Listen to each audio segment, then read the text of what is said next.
This show is part of the Head Stuff Podcast Network. Welcome, gather round the fireside and listen to a tale of Fionn McCool, Cullen, Deirdre of the Sorrows, Grainne Wail. From giants right down to fairies, of both the drooping and solitary, and ghosts who are sometimes scary. Anything goes by the fireside. Yeah. Fireside, the Puka Fireside, the Marrow Fireside. Kings and queens fighting heroes, don't you run from the fun, there's no need to hide. Sit by the fireside.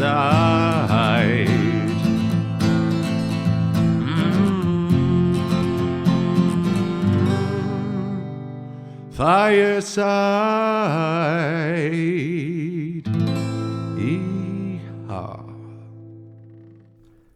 Hello and welcome to Fireside, the Irish storytelling podcast. Each episode of Fireside, we take a story from folklore or mythology, retell it, have a chat about the tale itself, and about the craft, the culture, and the history of storytelling. My name is Kevin C. O'Lahan. I am your host and your Fireside Bard. Welcome to episode 239 of Fireside. Today on the Irish Storytelling Podcast, we have our second tale adapted from Bram Stoker's collection Under the Sunset. This is the story of the Rose Prince. But first, if you are a new listener, you're very welcome along. If you are a returning listener, thank you so much for your continued support. All of the usual ways you can support me. You can follow me over on Instagram at Fireside Bard. Share this on your story. Spread the word of the podcast. You can follow me. You can support the podcast directly at headstuffpodcast.com, on Headstuff Plus, where you can pay as little as €5 a month, or more if you want, to support all of the podcasts on the Head Stuff Podcast Network. And finally, you can buy my book, Garden Sea, A Neo-Myth of Home, which you can order physically from the Head Stuff website or in Kindle form from Amazon. We can ship the book all over the world, and as a return gift to Fireside, anyone who joins Head Stuff Plus or buys Garden Sea will get a complimentary copy of my Irish album, Traditional Irish Songs and Stories, included with that for free. So that's there for anyone who wants it, but those are the sells out of the way. But it is once again so good to be recording this podcast again. I am recording this back to back with the last episode to try and line up as many episodes as possible to really get back into the swing of things. And because these 8 stories are very much from the one collection, I want to very much have them all tying in together and have them fresh in my mind as I am adapting, so I can kind of bring them all together, even more in adaptation than they are in the original form. So last episode, we had an introduction to the land under the sunset of this formerly utopian world that was corrupted by the hearts of greedy mortal men, guarded eternally by these 2 angels.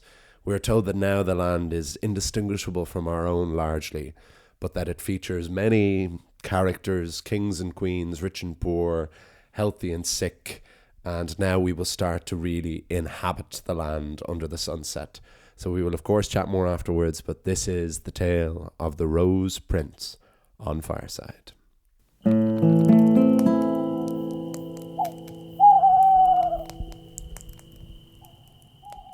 The Rose Prince.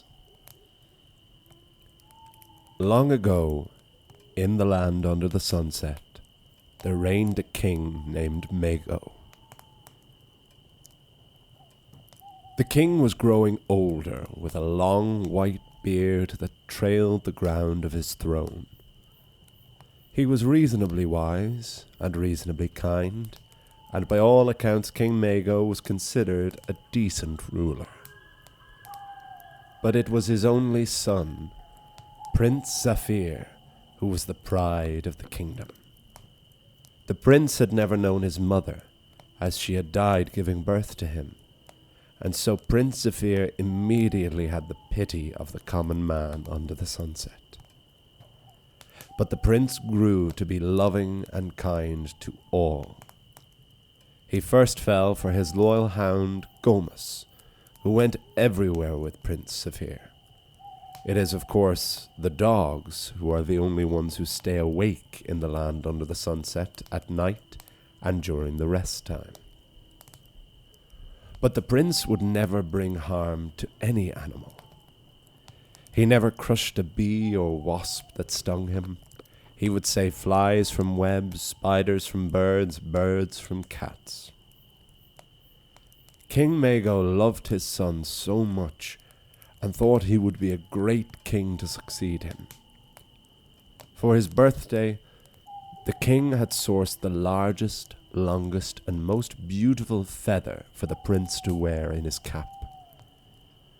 This was so that all of the kingdom could see Prince Zephyr coming and allow their hearts to be filled with the joy of his presence. There was also, of course, a princess. Princess Bluebell was the daughter of a dispossessed king of a neighbouring kingdom under the sunset. The king had been dethroned by an invading horde of giants who had subsequently reduced his kingdom to pebble and dust. The king and his daughter had taken refuge with King Mago, where the deposed king had died, leaving Princess Bluebell an orphan. She, like Prince Zephyr, had never known her mother. Princess Bluebell grew to love her new home. She admired King Mago, but there was no one she loved as much as Prince Zephyr. And he in turn loved her. They hoped and dreamed of the day that they would marry. King Mago had 2 small thrones made to be placed on either side of his own. In one sat Prince Zephyr and in the other Princess Bluebell, and there they were groomed to be king and queen.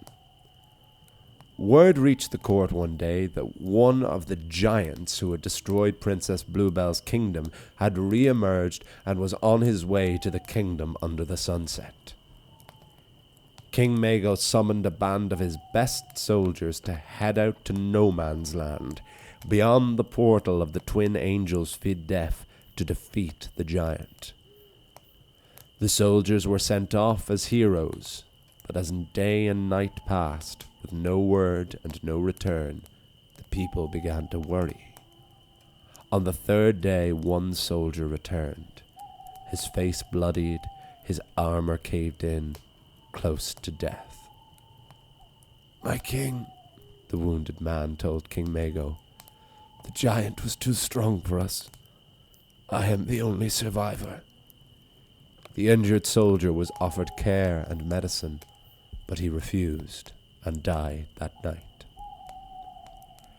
Next, King Mago ordered an entire army to be sent out to fight the giant. There was more concern and less celebration as this battalion marched out. King Mago went to the top tower to watch the brave soldiers off, with Prince Zephyr and Princess Bluebell by his side. Day and night, King Mago watched from the tower for any sign of return, but no sign came. The widow of one of the soldiers who had died in the first fight with the giant volunteered to go and search for news. "I do not fear death since my late husband died," she said. The brave widow left the kingdom and 2 days later returned with grim news. "King Mago, the entire army has been crushed, smashed, and pulped by the giant. All are dead."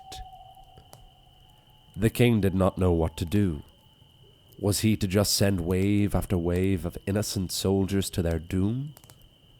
As the king sat in his throne, stroking his long white beard, Prince Zephyr rose. "Father, let me go.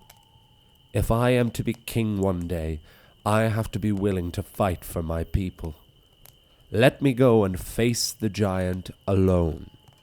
Let no more innocent men die. If I fail, you can muster and send more soldiers. If nothing else, I can buy us time." The king did not want his son walking into such danger, but he admired his courage and honor, and he did not stand in the prince's way. Similarly, Princess Bluebell hid her tears and fear of losing her beloved prince for the sake of him and the people. The blacksmiths worked through the night by their forge to make Prince Zephyr the sturdiest, strongest armor the kingdom had ever seen. It glistened gold, so that the prince was as radiant as the sunset, or the child angel. Before he left, Princess Bluebell gave the prince a rose to take with him. He proudly placed the rose by his heart, before fastening the feather his father had given him to his helmet. Then, after cheers and cries of affection, Prince Zephyr marched from the kingdom to face the giant. His loyal dog Gomus wanted to go with his master, but the prince said, "No, Gomus, you're needed here. Someone has to wake them during the rest time. I'll be back soon, I promise." The hound dropped his head and sadly plodded back home. Prince Zephyr had never been outside the remits of the kingdom before. He had heard tell of the marshes and forests and jungles in the land beyond the portal, but had never seen anything firsthand. But the prince did not have time to take in his surroundings, for he was overwhelmed by animals all running away from the direction he himself was walking towards. It started with the fastest animals, the big cats, deer, horses, cats, dogs, birds, all frantically running and flying from the colossal thunder in the distance. A thunder the prince rightly assumed was the giant. The further he walked, the more the prince encountered the slower, lamer animals, the turtles, the snakes, the insects. The prince felt even more determined now. He would fight the giant for his kingdom and for all the beasts and birds that walk the land and fly the sky. The sound of the giant's footsteps were deafening. They created wind, rain, and dust that obscured the prince's vision. But finally, a shadow emerged, and the prince could hardly fit the scale of the giant into his field of vision. Straining his neck, the prince looked up at the monstrous giant. His armor was shining so bright that the giant could make out the prince far below him. "What is this radiant speck?" bellowed the giant. "Another poor soul from the kingdom under the sunset. Soon the sun will set for the very last time." Prince Zephyr realized in that moment how truly small and insignificant he was, not just to this giant, but to the whole universe. He was a speck, an atom, a particle. There was nothing his kingdom or his armor could do. The prince felt that all was preordained, and he surrendered to the universe. The prince removed his armor and placed it in a careful golden pile on the ground, the feather in his helmet, and Bluebell's rose still in the breastplate. The prince looked at the rocks on the ground. He picked up a few pebbles and tossed them in his hand. He had been armed with sword and spear and shield, but instead he threw all of these aside for the sake of a slingshot the prince had had since childhood. The giant watched this pathetic display and laughed. Prince Zephyr took a pebble, loaded his slingshot. Surrendering to the universe had filled him with a calm, had his arm with a strength the prince had never known. He leaned back and launched the shot with this newfound might, striking the giant in the right temple. The great brute collapsed to the ground, still laughing, unaware of his own downfall. When the giant hit the earth dead, the earthquake it caused stretched across the entire land. King Mago and Princess Bluebell felt it, but they didn't know if it was a good or a bad sign. They waited, frantic for any news of their beloved prince.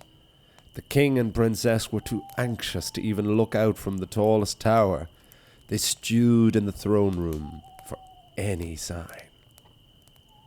Eventually trumpets horned, and cheers were cried, and Princess Bluebell and King Mago emerged from the throne room to see Prince Zephyr returning with a look of triumph on his face. The king hugged his son, and the princess kissed her future husband. Back at the battlefield, the body of the dead giant began to overgrow with weeds, and his flesh was feasted on by the very animals who had fled from him. The prince's golden armour also remained close by. The rose in the breastplate planted itself and grew into a vast garden that surrounded the site of the battle. When the armour was brought back to the kingdom under the sunset, Prince Zephyr said, "It was not the armour, but purity of heart and trust in the cosmos that was my greatest ally." He never again wore the armour, but he did wear the feather in his cap. The armour was hung in the cathedral, and the rose was planted in the palace garden, where once again it flourished. Every year on the anniversary of the battle, on his birthday, and eventually on his wedding day, Prince Zephyr was showered with rose petals. Princess Bluebell married the Rose Prince, as he was subsequently called, and when King Mago finally died, Bluebell and her Rose Prince ascended the throne, and their entire rule was blessed with peace. The end.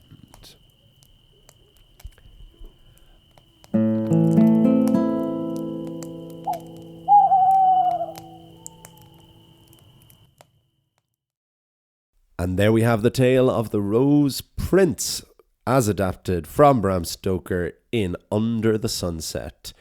Now, the first thing that will jump to a lot of people's minds, it was the first thing to jump to mind when I was reading this, is yes, it all seems very, very classic, very classical fairy tale. While I'm on this as well, for those who kind of are listening straight through and weren't present for the big gap between episodes of Fireside, I will, speaking of like classic fairy tales, I will be getting back to adapting the folklore roots of some of the Disney movies after Halloween, and when we get into winter and Christmas, better time for those kind of stories anyway. But just after we get through these Stoker tales, I still have a couple of them written from before that I didn't record, so there will be followings onto them for anyone who enjoy them. But here we have another reason why those tales work so well. Just these classic archetypes of the king, the prince, the princess, and giants, and it's all just really, really quintessential fairy tale lore. But then we have the prince going out. I spoke last week about how Under the Sunset has quite a strong morality to it, and there is definitely this religiousness to go alongside it, and this preoccupation with life and death and immortality, as Bram Stoker had his entire life. But when Zephyr, also wonderful names here, Prince Zephyr, Gomus the dog, King Mago, Princess Bluebell, all great. There's a couple of courtiers in the Stoker version that I love the names of as well. I ended up cutting them because a lot of them are mentioned and just never brought back up again, so just for the sake of sleekness.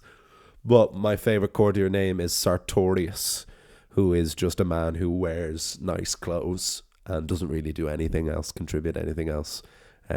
Sartorius, absolutely wonderful. But when Prince Zephyr faces the giant, it is, of course, David and Goliath.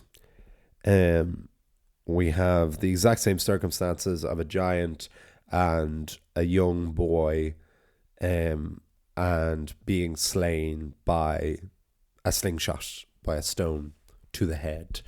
But there are crucial differences. I was disappointed initially when I realized it was just David and Goliath, but then I stopped being so and actually got quite like it, because I've spoken before about how I would love to do some adaptations of biblical tales similar to adapting myths and folklore, but it is of course a different kind of thing when you're adapting biblical tales, because you're stepping on a lot more toes. There's not as much free reign as I feel there should be, but there isn't. But Stoker has done that here.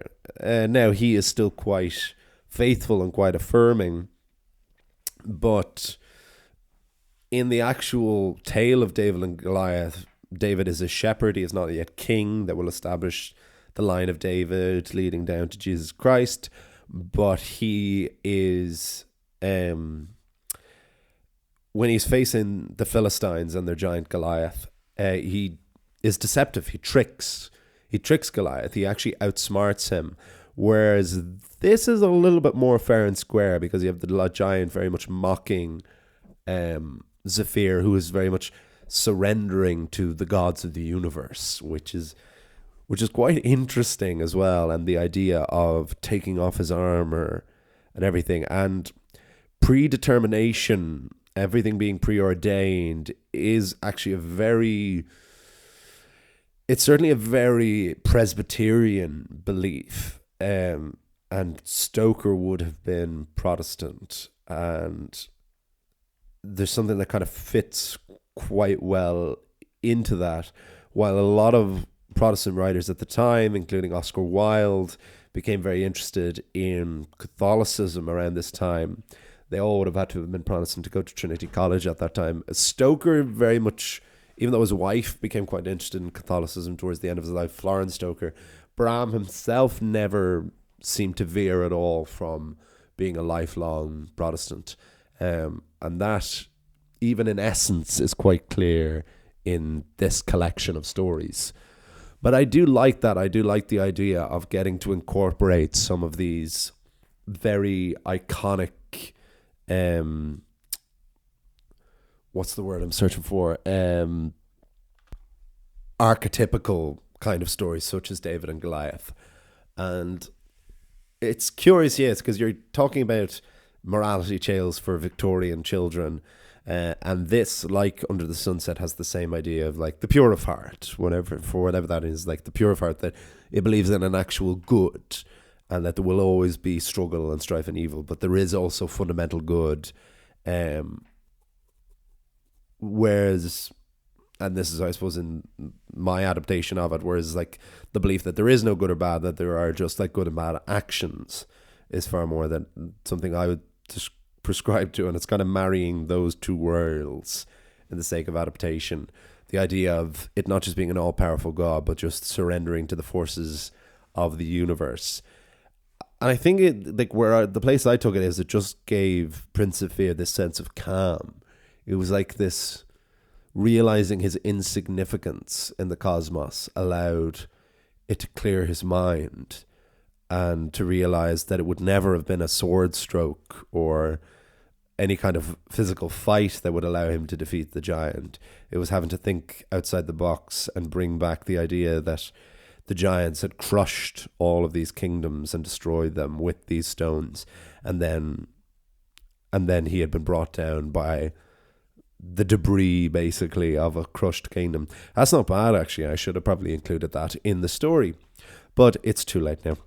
But and then we finally get the return back home and the celebration of being the Rose Prince, and we get our happily ever after this wonderful image of the animals feasting on the giant's body, and plants overgrowing it, and the rose being planted. And suddenly it gets very back to Briar Rose, the Sleeping Beauty, which was the very last episode of the podcast I recorded before last week's episode. So we're coming straight back to that kind of imagery of the overgrown castle, so that no one even knows what is underneath it anymore. But with that, I will wrap things up. Next time, Next time we will have another story of a giant, this one more from the giant's point of view, which is called The Invisible Giant. Stoker, like Oscar Wilde's collection of fairy tales, seem to be quite interested in giants. And who wouldn't? They're really big, they're really fun, they're really cool. But please do let me know what you're thinking of these new stories, what you think about Fireside being back. I should say as well, thank you so much.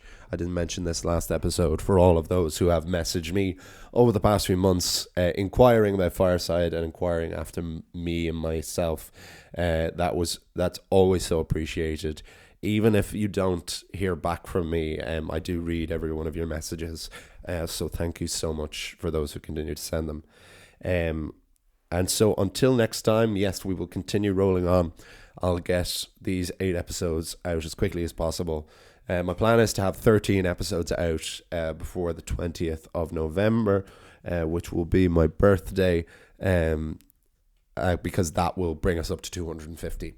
And then we'll have at least 50 more over the next year to bring it up to where my original goal was with Fireside, which was to have 300 episodes. So there's plenty more coming back. You're very welcome back. I hope you're enjoying Fireside being back. I know I certainly am. So please follow me over on Instagram at FiresideBard. Email me at thefiresidebard@gmail.com. Join Headstuff Plus at headstuffpodcast.com. Buy my book, Garden Sea. All the links are in the description below, including a free copy of my album, Traditional Irish Songs and Stories. I will see you all. You'll hear me all next time. And remember, wherever you are and wherever you go, you can always join me by the fireside. This show is part of the Headstuff Podcast Network, a hub for the creative and the curious. Shows are produced in association with Headstuff and the Podcast Studios Dublin. Find out more or become a member at headstuffpodcasts.com.